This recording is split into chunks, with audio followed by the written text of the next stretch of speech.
السلام علیکم ورحمۃ اللہ وبرکاتہ۔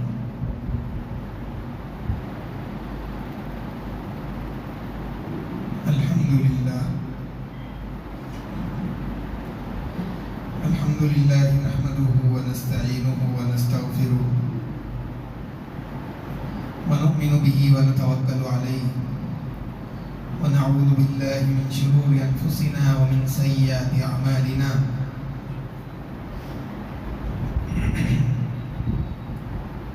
من يهده الله فلا مضل له ومن يضلله فلا هادي له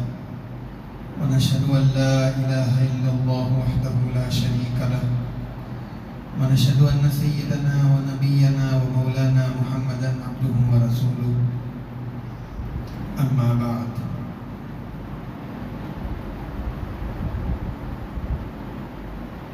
قال النبي صلى الله عليه وسلم إذا مات ابن آدم انقطع عمله إلا من ثلاث: صدقة جارية وعلم ينتفع به وولد صالح يدعو له، أو كما قال عليه الصلاة والسلام۔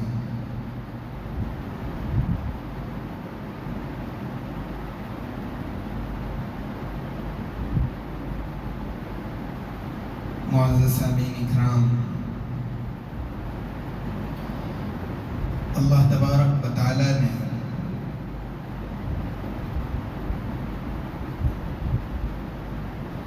انسان کو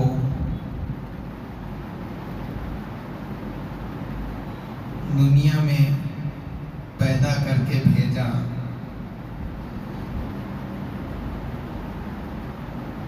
تو اس کے لیے اس بات کو لازم اور ضروری قرار دیا کہ وہ ایسے اعمال انجام دے جو اس کے لیے بعد والی زندگی کے اندر کام آ سکے۔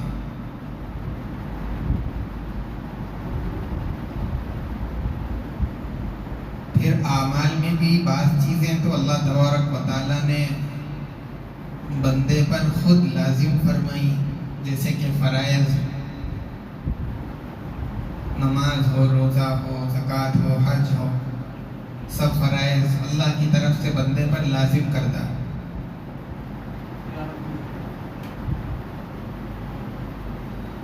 اور بعض عبادتیں وہ ہیں جو آدمی پر لازم تو نہیں ہوتی، لیکن وہ اپنی طرف سے رغبت اور شوق میں ان اعمال کو کرتا ہے، جیسے کہ نفل نماز، نفل روزے، صدقہ خیرات اور دوسرے سارے نفل عبادت۔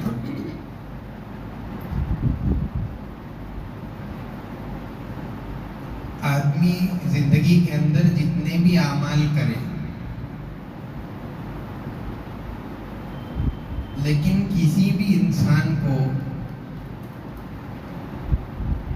عمل کرنے کے بعد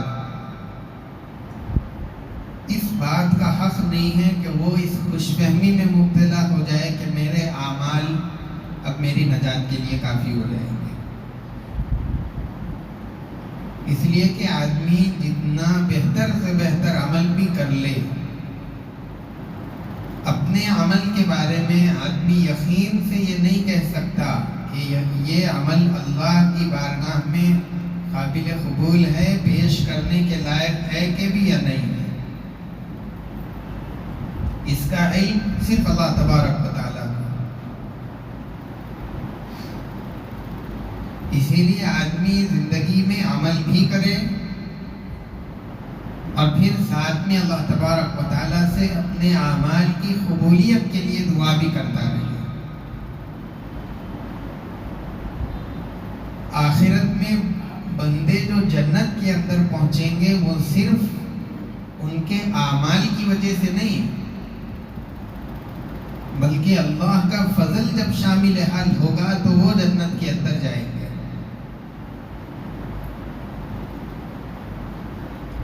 اب آدمی اپنے حساب سے دنیا کے اندر دنیاوی زندگی میں عمل کرتا رہا، اور موت کا وقت آنے کے بعد وہ اس دنیا سے چلا گیا، تو اس کے جو رشتہ دار ہیں، عزیز و اقارب ہے، ان لوگوں کے لیے مستحب ہے اور یہ پسندیدہ ہے کہ وہ اس جانے والے کے لیے کچھ ایصال ثواب کرے، اس کو ثواب پہنچائے۔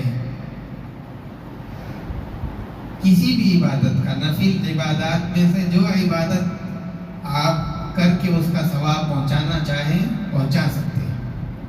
نفل نماز کے ذریعے، نفل روزہ یا نفل حج کرنے کے ذریعے سے، کوئی بھی نفل عبادت، نفل اعتکاف کر لیا، صدقہ اور خیرات کر کے، یا قرآن کی تلاوت کر کے، کچھ ذکر کر کے، جو بھی ثواب آپ مرحوم کو پہنچانا چاہے پہنچا سکتے ہیں۔ ایصال ثواب کے اندر ایک بات خاص طور سے یہ یاد رکھنی چاہیے، جب ایصال ثواب کا نام ہم سنتے ہیں، لفظ سنتے ہیں، تو ہمارے ذہن میں یہ بات آتی ہے کہ جو لوگ دنیا سے گزر گئے، صرف ان لوگوں کے لیے ایصال ثواب کیا جا سکتا ہے۔ حالانکہ ایسی بات نہیں ہے، بلکہ جو گزر گئے اور جو دنیا میں فی الوقت زندہ ہے، دونوں کو ایصال ثواب کیا جا سکتا ہے۔ آپ کے والدین کے آپ پر بہت سارے احسانات ہیں، ابھی وہ زندہ ہے، باحیات ہے، آپ ایک قرآن کریم پڑھتے ہیں اور ان کے لیے اس کا ثواب پہنچانا چاہتے ہیں، پہنچا سکتے ہیں۔ اپنے عزیز و اقارب جو دنیا کے اندر رشتہ دار ابھی ہے اور جو دنیا سے چلے گئے، دونوں کو بھی آپ قرآن کا کے پڑھ کے اس کا ثواب پہنچانا چاہے پہنچا سکتے ہیں۔ الغرض اس کے اندر یہ قید نہیں ہے کہ جو چلا گیا صرف اس کے لیے، بلکہ زندوں کے لیے اور چلے جانے والوں کے لیے، دونوں کے لیے ایصال ثواب کیا جا سکتا ہے۔ البتہ آپ اگر کچھ ثواب پہنچانا ہی چاہتے ہیں تو بعض اعمال تو ایسے ہیں کہ اگر وہ عمل کر کے اس کا ثواب پہنچایا جائے تو وہ مختصر اور محدود ثواب ان تک پہنچے گا، جیسے کہ ایک تسبیح آپ نے پڑھی، اس کا ثواب پہنچا دیا، سورہ یاسین کی تلاوت کی، اس کا ثواب پہنچا دیا، تو وقتی طور پر تو وہ ثواب ان کو مل گیا۔ اور بعض اعمال ایسے ہوتے ہیں کہ اگر وہ کر کے اس کا ثواب پہنچایا جائے تو اس کا ثواب مسلسل ان کو پہنچتا رہتا ہے، جیسے کہ مسجد کی تعمیر کے اندر آپ نے حصہ لے لیا، تو اس میں اب جتنے نمازی، یہ زمانہ جائے گا، بعد والا جنریشن آئے گا، اس کے بعد آئے گا، مسجد تو رہے گی، لوگ بدلتے رہیں گے، نمازی تو برابر یہاں آتے رہیں گے، تو اب اس میں آپ کا حصہ ہو گیا، تو جتنے لوگ آپ کے بعد پھر ان کے بعد آ کر کے یہاں نماز پڑھتے رہیں گے، سب کا ثواب جاری رہے گا، ملتے رہے گا۔ ایسے ہی مسجدوں کے اندر، دیہاتوں میں ہو یا شہر کے اندر ہو، پہلے زمانے میں تو کنواں اور بولی کھدوائی جاتی تھی، آج کے زمانے میں بورویل وغیرہ اس کی ضرورت پڑتی ہے، وضو خانے کی ضرورت، بیت الخلاء بنانے کی ضرورت کہیں پر ہوتی ہے، اور کہیں مسجد میں شیڈ وغیرہ ڈلانا ہوتا ہے۔ تو اس طریقے سے ایسے اعمال، ایسے کام کریں جس کا ثواب جاریہ ہو، چلنے والا ہو۔ مدرسے کے اندر تعاون کر دیا، مدرسے میں کوئی چیز کی تپائیوں کی، رحالوں کی ضرورت ہے، وہ دے دی، تو یہ ایسی چیزیں ہیں جس کا ثواب چلتا رہے گا۔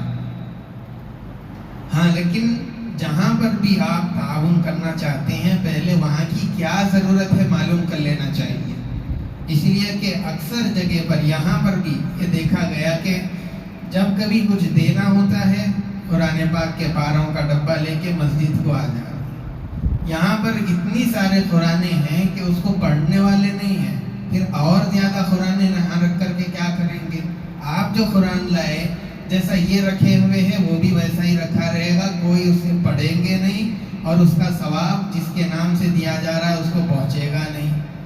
اسی لیے ایسی جگہ پر اگر قرآن بھی دینا ہے تو مدرسے کے اندر لے جا کے دیو، جہاں پر بچے روزانہ یاد کرنا، حفظ کرنا، ناظرہ پڑھنا، قرآن استعمال میں آئے، ایسی جگہ لے جا کر کے دیجیے، یا پھر ایسی مسجد میں دیجیے جہاں پر قرآن پاک کی ضرورت ہو، وہاں پر قرآن رکھے تو لوگ پڑھیں، ویسی جگہ پر پہنچائیے۔ یا ایسی مسجد جہاں پر وہ لوگ قرآن خرید نہیں سکتے، آپ لے جا کے اپنی طرف سے دے دیجئے کہ یہ قرآن میری طرف سے ہے، یہ رکھیے۔ بہت سارے لوگ جائے نماز لے کر کے آتے ہیں، کئی مساجد کے اندر یہ دیکھنے میں آتا ہے ہر سال الگ الگ لوگ نئے نئے جائے نماز لے کے آ جاتے ہیں۔ اب ایک سال میں جو جائے نماز بچھی ہوئی ہے وہ کتنی زیادہ خراب ہوگی، اب اس کو اٹھا کر کے رکھ دیتے،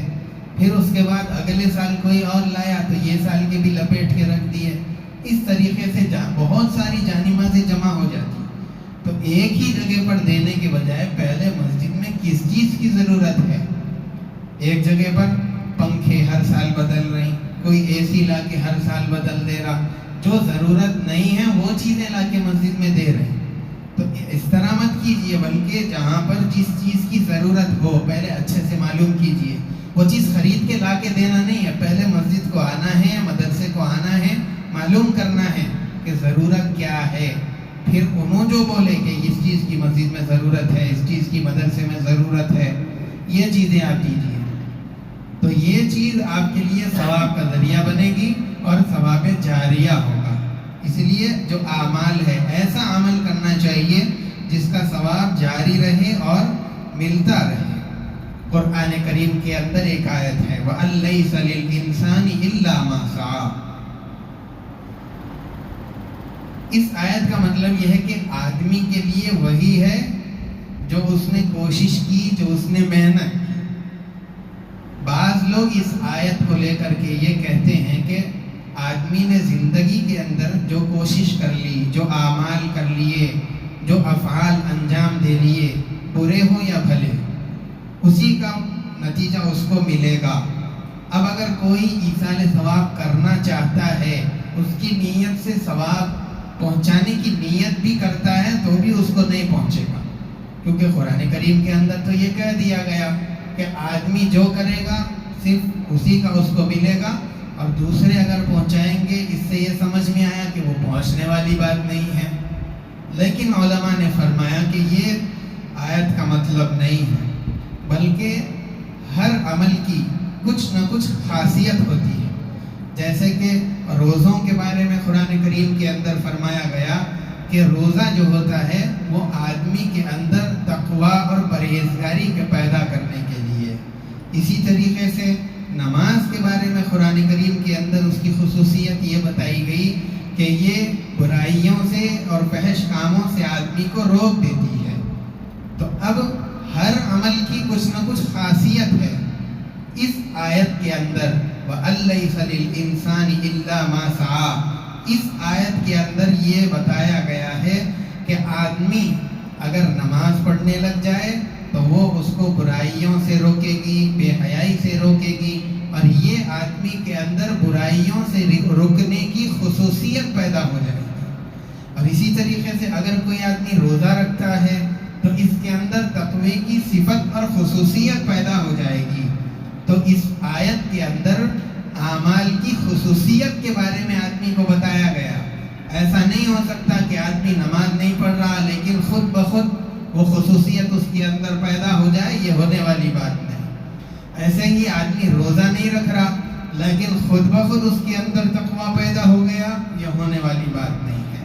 تو اس آیت کے اندر تو اعمال کی خصوصیات کے پیدا ہونے کے بارے میں بتایا گیا ہے، ثواب کے بارے میں اس سے بحث نہیں ہے۔ اگر کوئی آدمی مرحومین کو یا اپنے زندہ رشتہ داروں کو ثواب پہنچانا چاہے تو یقیناً اس کا ثواب ان لوگوں کو پہنچتا ہے۔ اس آیت سے غلط فہمی کا شکار نہیں ہونا چاہیے۔ اللہ کے رسول صلی اللہ علیہ وسلم نے بہت ساری روایات کے اندر ثواب کے پہنچنے کی بات جو فرمائی، اس میں سے ایک روایت میں آپ نے فرمایا کہ جب آدمی کا انتقال ہو جاتا ہے، وہ دنیا سے چلے جاتا ہے، تو اس کا عمل ختم ہو جاتا ہے، یعنی اب یہ جو عمل کر رہا تھا اس کا دروازہ تو بند ہو گیا، لیکن اگر دوسرے ثواب پہنچاتے ہیں تو وہ ثواب اس کو پہنچے گا۔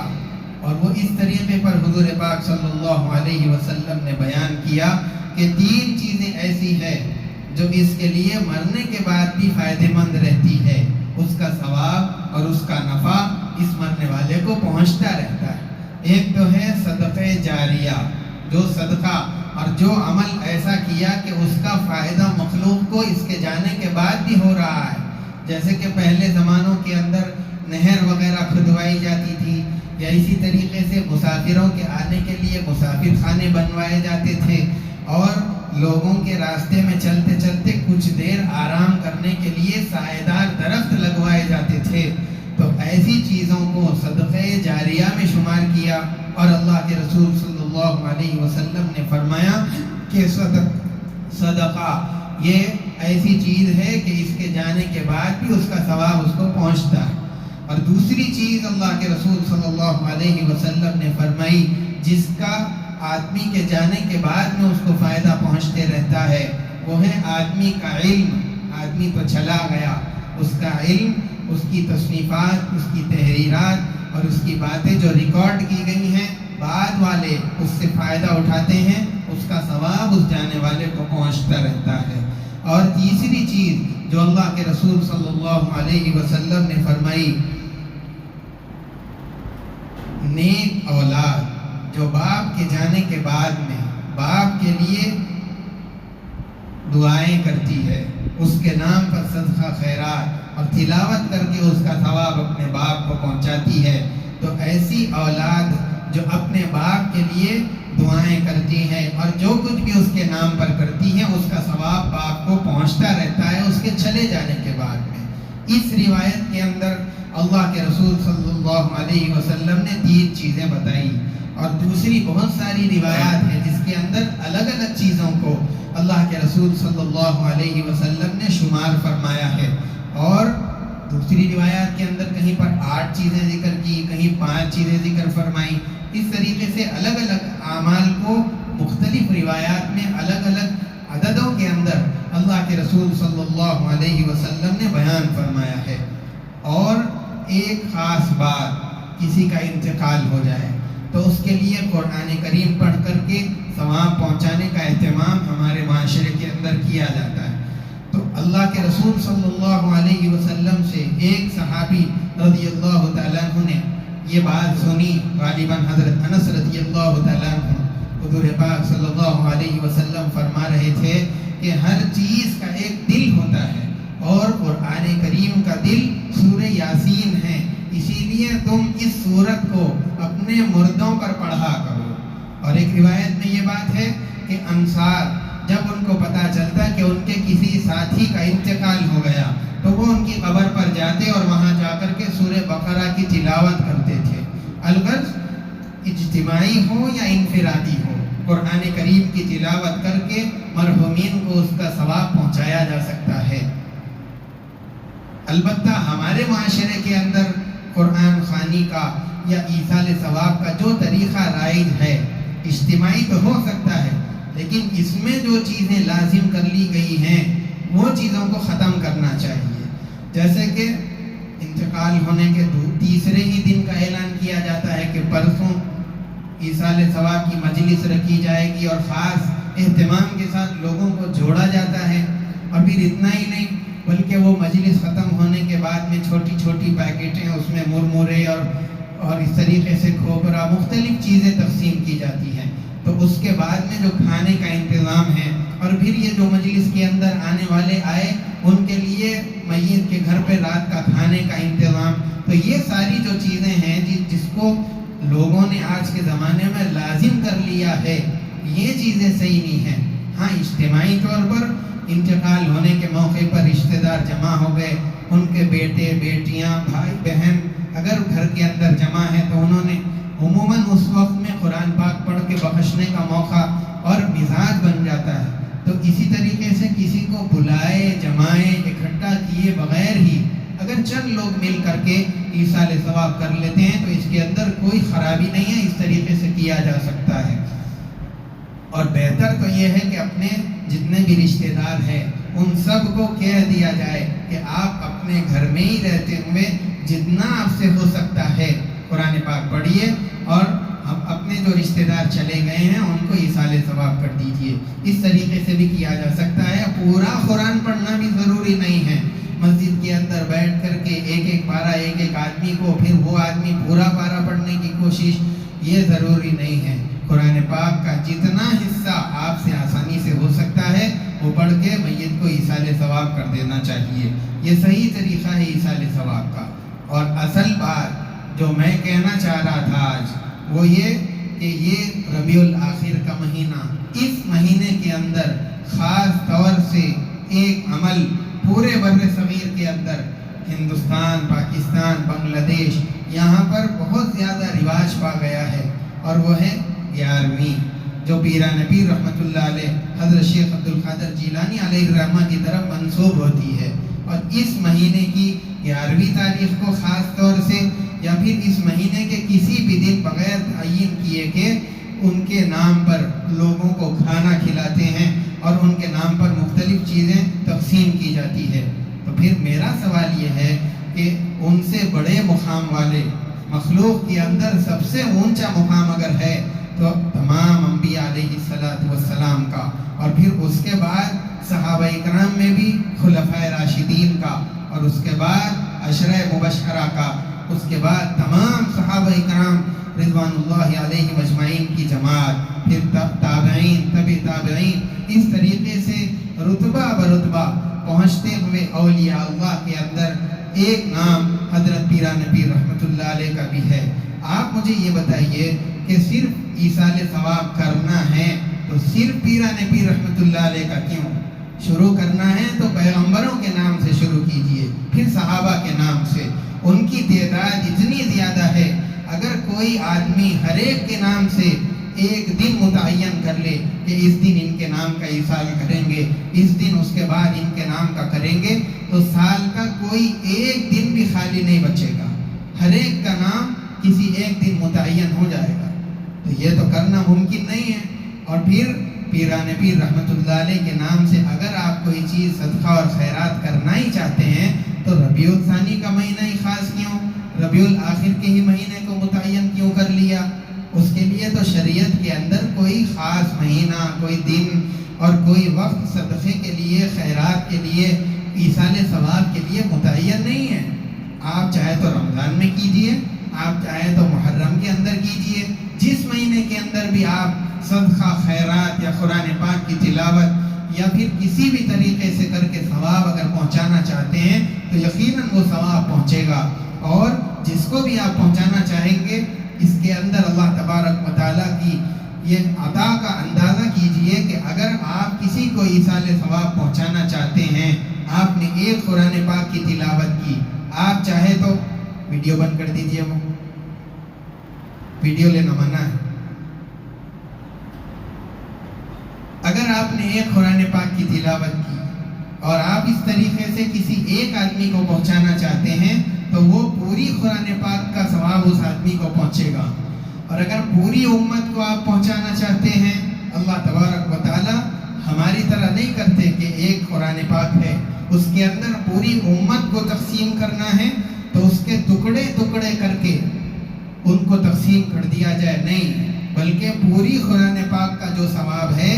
ہر امتی کو پوری قرآن پاک کا ثواب ملتا ہے۔ اور پھر ایسا نہیں ہوتا کہ اس آدمی نے دوسروں کو دے دیا تو اس کے پاس کچھ نہیں بچا، ایسا نہیں، بلکہ اس کو بھی پوری قرآن پاک کا ثواب ملتا ہے، دوسروں کو بھی پورا ملتا ہے۔ تو ایصال ثواب کے اندر اللہ تبارک و تعالیٰ نے اس قدر اپنی یعنی جود و عطا کا اور سخاوت کا معاملہ فرمایا، اسی لیے جو رشتہ دار ہمارے گزر گئے یا جو ہمارے بڑے ابھی ہمارے ساتھ میں موجود ہے ان کو اپنی دعاؤں میں، اپنے قرآن پاک کی تلاوت میں یاد رکھنا چاہیے، اور جو بھی آپ ثواب ان کو پہنچا سکتے ہیں اس کا ثواب ان لوگوں کو پہنچاتے رہنا چاہیے۔ اللہ تبارک و تعالی ہم تمام کو سیدھے راستے پر چلائے اور صراط مستقیم پر استقامت کے ساتھ موت تک جم کر چلتے رہنے کی توفیق عطا فرمائے۔ وصلی اللہ وسلم علی سیدنا محمد وعلی آلہ واصحابہ اجمعین، وآخر دعوانا الحمد للہ رب العالمین۔ جو حضرات سنت نہیں پڑھے سنت پڑھ لیجیے.